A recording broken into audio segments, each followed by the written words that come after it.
太难了这一关，他们真的超猛的，哇！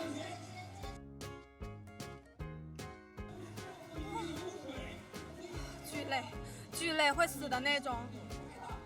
就是要加强锻炼，少剪点头发。好 ，OK。不要和男生比体能，我要收回我前面所有的话。OK。朋友们，虽然呢我很早就落水了，其实是这样子的，其实呢我本来以为我这次是会通关的，所以我还准备了才艺，就是我本来想唱一首歌然后现在我已经没有机会了，但是我在这里还是把这唱一句送给大家。我在赛道不怕不怕啦，不怕不怕啦，不怕不怕不怕啦！希望大家也多来参加比赛吧，就体验一下就知道自己行不行了啊！